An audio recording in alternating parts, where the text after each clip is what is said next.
So, Apple has unveiled their most ambitious design update in over a decade, calling it Liquid Glass, of course, and it looks so shiny at first sight. Apple even brags this is the biggest visual update since iOS 7 went flat. Sure, if big means they grabbed Aqua from early macOS 10 and then smashed it into Windows Vista. But sexier, with animation so smooth.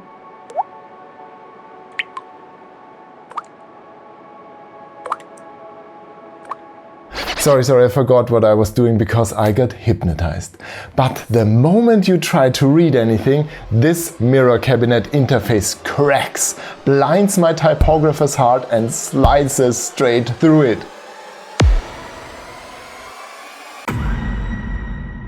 You know, they say, good design is invisible. Mission accomplished. I literally can't see a thing. Because there are a few major issues here, and each one can teach us a ton about typography and text contrast in app and web design. So strap in, because I'm about to translate their glossy marketing mirage into 3 dead simple takeaway lessons to level up the typography of your own designs today. And to be fair, we are still in early beta and things will evolve, but design trends stick. And that's where my typographer's heart starts to ache, because what looks like innovation is in fact a masterclass in how not to contrast text. That's not fun, that's just tragic. So, I installed the iOS 26 public beta. And now my lock screen gives me the same warm feeling I get when squinting at a shop's reflecting glass door. I mean, look at this. And that's on a simpler background. Add a photo of your kids, your dog, your spouse. Congratulations! Now you hate all of them because they make your life harder. Is that a text from my wife or the delivery guy? I guess I'll just text both back. I love you too. But not everything's bad here. Look at the gorgeous giant clock in the juicy animated variable font. It's like Helvetica finally went to therapy. But even that beautifully animated font, it can't distract from the fact that this is a system held together with glass and wishful thinking. Compared to the previous iOS 18. If you can't tell apart foreground from background, this update is a downgrade. Now picture this. You're designing a website and you're deciding to overlay text right on top of a neat background image. Looks polished, feels modern, but is it readable? Not unless your users have X-ray vision. What feels like a sleek move quickly becomes a legibility trap until one image swap turns your perfect layout into a readability minefield. So here's how to fix it. Add a background, for God's sake. And this can even be an elegant gradient, so it still connects with that image. I know you want that. But turn up the opacity and add a subtle text shadow similar to the background color to make it more robust. Just don't sacrifice style for readability. And Apple actually did a good job implementing a more solid background for contextual menus. They also made them larger, so hit areas finally work when you're, say, clinging to a subway pole with one hand with melting ice cream in the other. You can now finally tap copy without accidentally FaceTiming your boss. Well done, Apple, but unfortunately you can't polish over broken glass, especially not the tab bar. Open music or podcasts and it's a kaleidoscope of contrast crimes. The active tab label fades into the background like it's a shy backing vocalist and the track hasn't even started. Yes, the UI is context aware, changing from light to dark depending on the content underneath it. Unfortunately, that context is bad because there are so many edge cases that you end up scrolling not for content, but for contrast. which is the opposite of what a UI is supposed to do. This is not user experience. This is a user experiment. Also, the text color itself is insufficient. This light gray on white in a tiny font size simply fails. So in our design example, we'll drop the opacity just a bit, again, to make the background more solid and the text easier to read. And then, matching color contrast of at least 4.5 to 1 is a solid start. Bumping up the text size helps too. Increasing the weights, also of the smaller text from regular to medium, makes it more legible, and a pinch of tracking opens up the letters just enough to breathe. And that's a system that works across various backgrounds. Robust by design, not by the mercy of visual chaos. And that brings us to the real wild card in this UI circus: customization. Yes, we're all little unicorn snowflakes, but does that mean we need to express it on our home screen?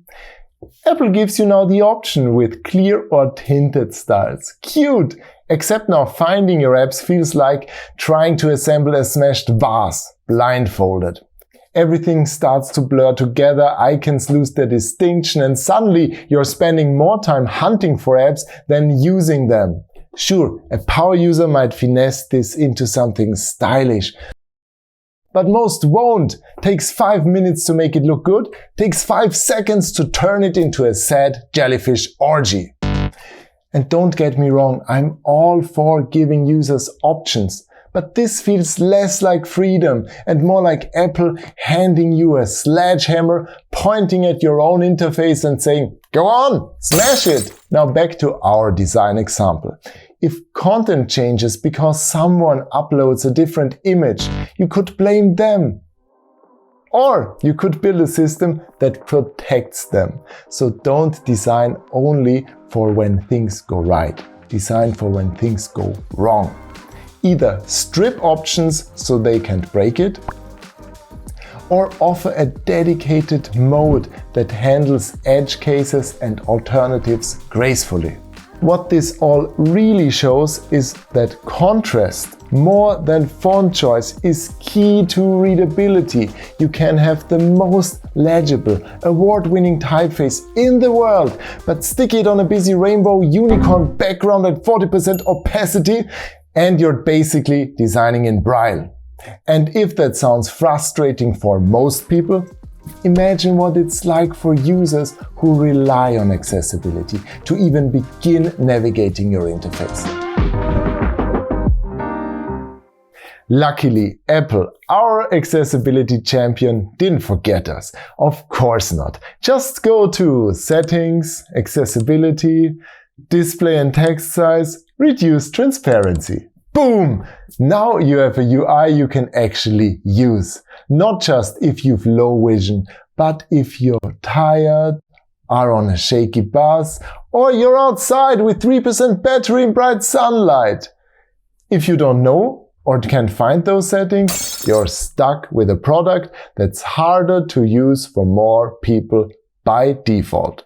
Championing exclusive design. Because accessibility isn't something to hide behind a toggle. Imagine your initial design had a switch from bad contrast to good contrast.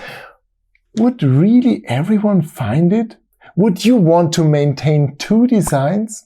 Or would you rather build one resilient system that serves more people? While I was recording this, Apple already started tweaking the interface, dialing back the glossiness and bumping up background colors for better contrast. That's a good sign, and that alone shows we're heading in the right direction. Because the last thing we need is every app and web designer thinking, "Oh, you know what's cool? Making your text look like it's been laminated, dripped in Windex, and hidden behind a glare." So, here's your takeaway. If your UI has text, it needs to be readable. If it's not essential, delete it. If it is essential, respect it.